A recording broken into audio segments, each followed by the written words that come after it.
यहाँ अनूप सिंह जो है मेरे साथी विधायक हैं, मतलब अपनी पत्नी को टिकट दिला दिया। सुबोध कांत साहब जी हमारे गार्जियन हैं, तो अपनी बेटी को टिकट दिला दिया, लेकिन मैं अपने पिताजी को टिकट नहीं दिला सका। समय मेरा खराब चल रहा है, इस सदमे से बाहर निकलने दीजिए।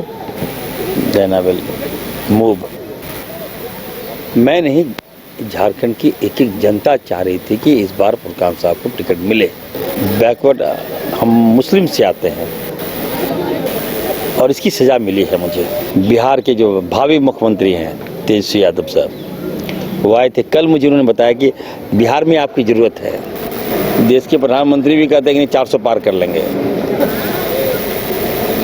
तो भाजपा के लोग हैं, ये लोग कुछ भी कर सकते हैं। बाइज्जत बरी हो गया ना, तो जब तक साबित नहीं हो जाता तब तक आप उस पर कुछ नहीं कर सकते। आरोप तो नेतागिरी में लगते रहता है। कांग्रेस के जामताड़ा से विधायक इरफान अंसारी लंबे समय से लगे हुए थे कि उनके पिता यानी कि फुरकान अंसारी को गोड्डा से टिकट मिल जाए।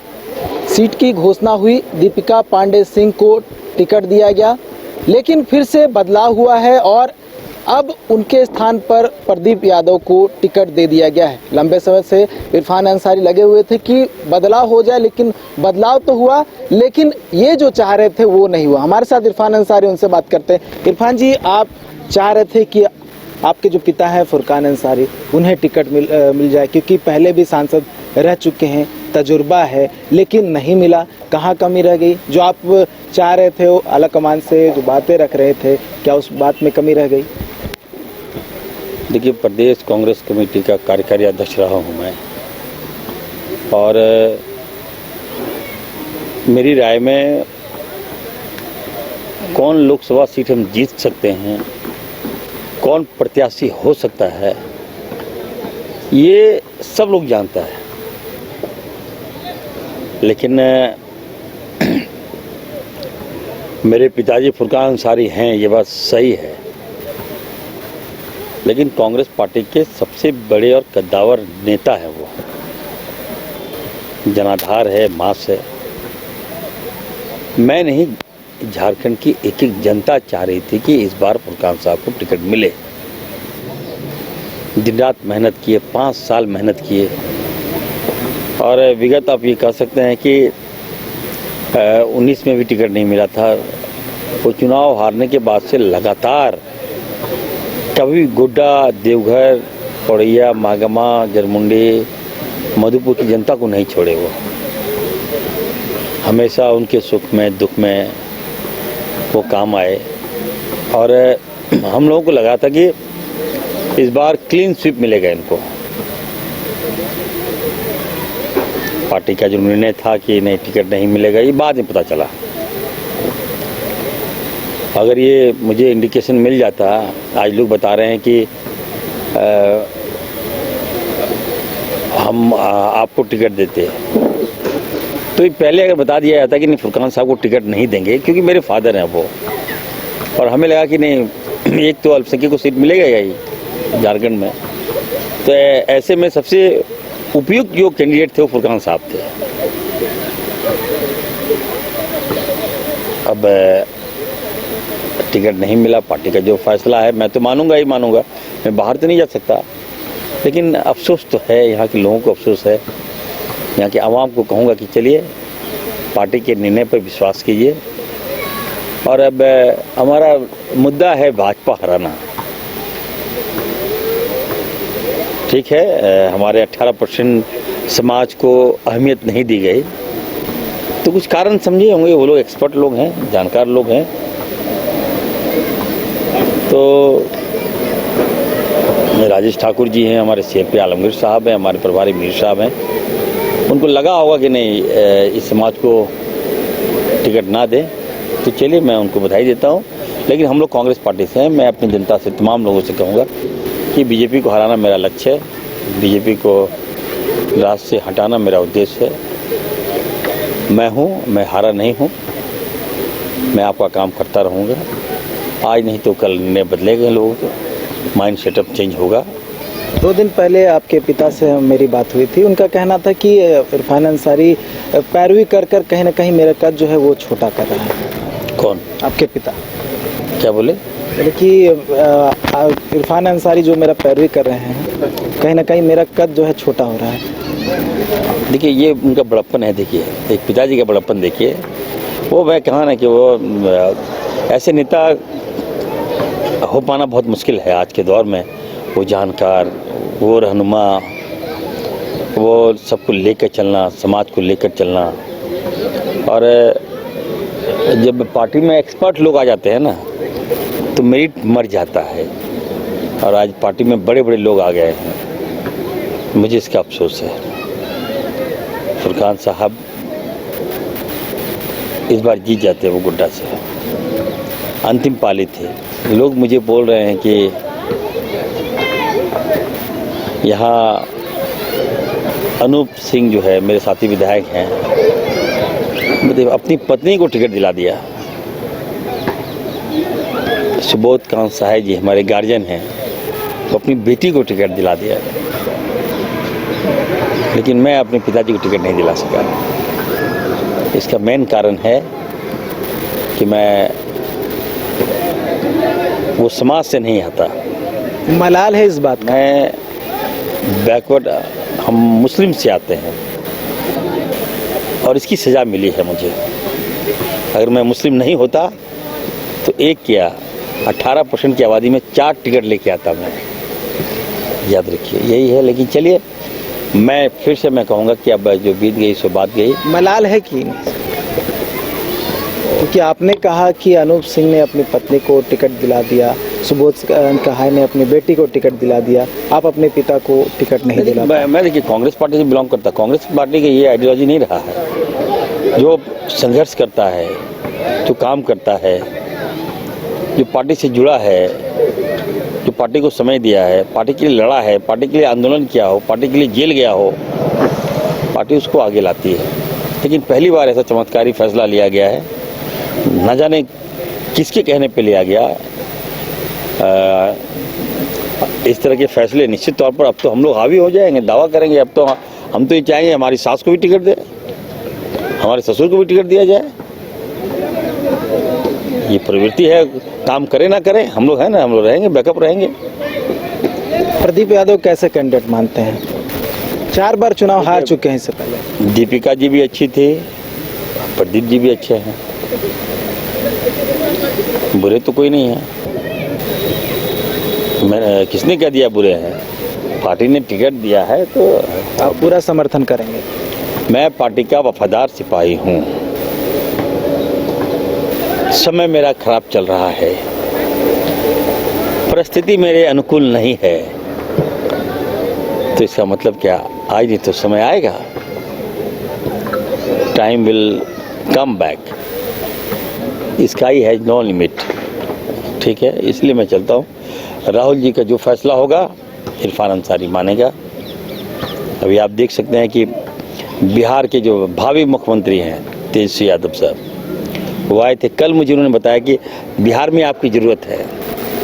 आपको बिहार, जी आपको बिहार, हर हाल में बिहार जाना है। आपको इनवाइट किया है, मैं जाऊंगा। अगर समय मिला तो मैं जाऊंगा, प्रचार करूंगा। निशिकांत दुबे चुटकी ले रहे हैं, कह रहे हैं कि ऐसे कैंडिडेट को खड़ा किया है जो 4 बार चुनाव हार चुके हैं, रेप का आरोप लगा हुआ है। देखिए, निशिकांत दुबे जी को मैं कहा ना कि चलिए, आरोप तो मुझ पे भी लगा है।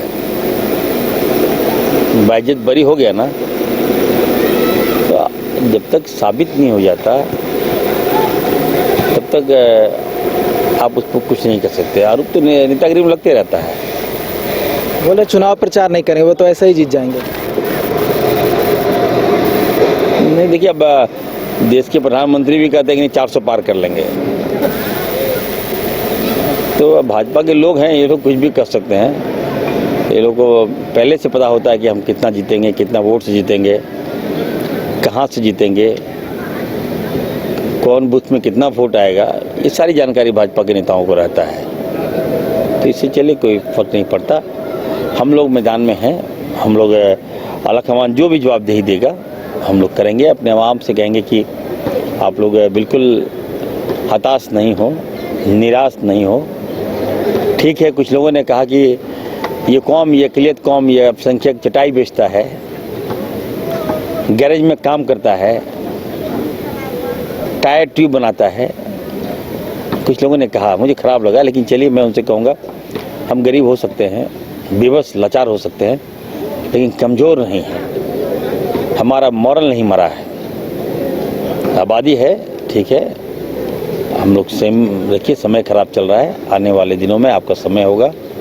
और जो कुछ लोगों ने जो ये बातें कहा उनसे मैं कहूँगा कि किसी समाज को नीचा मत दिखाओ। हम याद है हमें कि जब राजीव गांधी थे तो अंसारी समाज को बहुत मानते थे, वो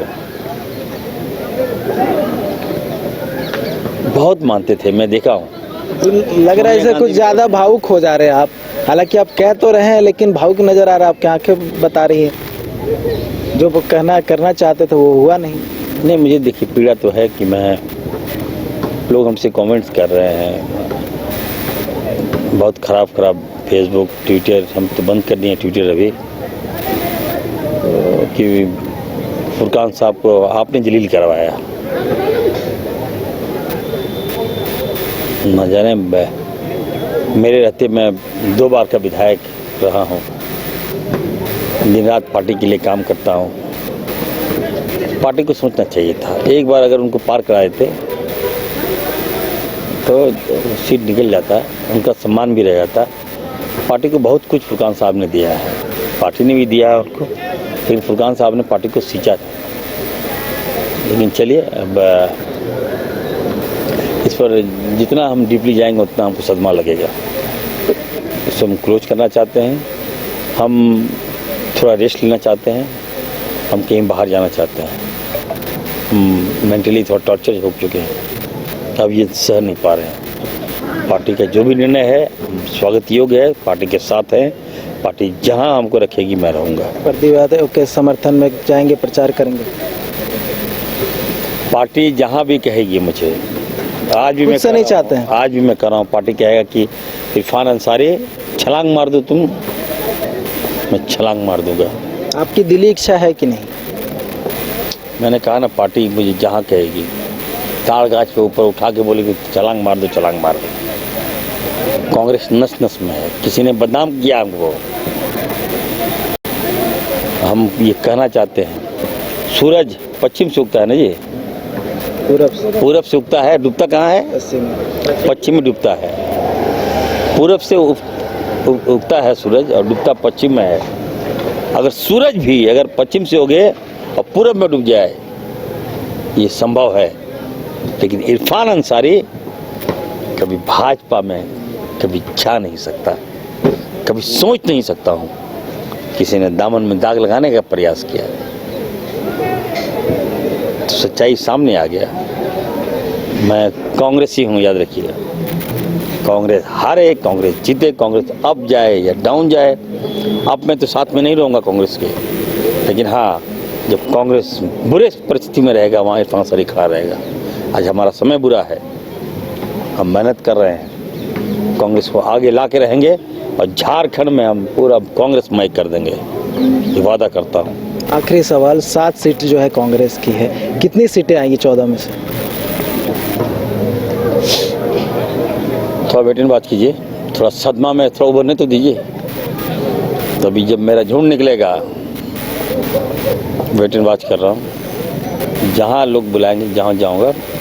थोड़ा अपने समाज को भी मनाना है, थोड़ा नाराज़ है वो लोग, बहुत प्यार करता है मुझसे। जहाँ जाता हूँ कोई मुसीबत होता है तो किसी को याद नहीं करता है, मुझे बुलाता है वो लोग, चाहे वो दलित हो, चाहे वो आदिवासी हो, चाहे हमारा अकेलियत, हमारा कोई भी समाज हमको याद करता है। तो निश्चित तौर पर मैं थोड़ा इस सदमे से बाहर निकलने दीजिए। Then I will move. चलिए, देन आई विल मूव। तो ये थे इरफान अंसारी, जिनका कह सकते हैं कहीं ना कहीं मलाल तो है, लेकिन ये कहा है कि वो पार्टी के साथ है और पार्टी उन्हें जहां भेजेगी वहां जाएंगे, और अगर चुनाव प्रचार करना हो तो चुनाव प्रचार में भी जाएंगे। ऐसे में देखने वाली बात होगी कि कांग्रेस ने जिस प्रत्याशी को गोड्डा से सीट दिया है वो प्रत्याशी कितना प्रभावी होगा। न्यूज़ बाइस्कोप के लिए कैमरा पर्सन नूतन के साथ नीरज कुमार, रांची। एलीट इंस्टीट्यूट, अगर आपके अंदर चाह है तो एलीट आपकी राह है। आईआईटी हो या मेडिकल, आप चाहते हैं अपने आप को उत्कृष्ट दिखाना, आप चाहते हैं खुद को एक आईआईटीएन के रूप में दिखना या मेडिकल के क्षेत्र में आगे बढ़ना, तो एलीट आपके लिए एक बहुत बड़ी ताकत के साथ आपके सामने है। आइए, खुलिए, बढ़िए, पहुंचिए। Elite institute.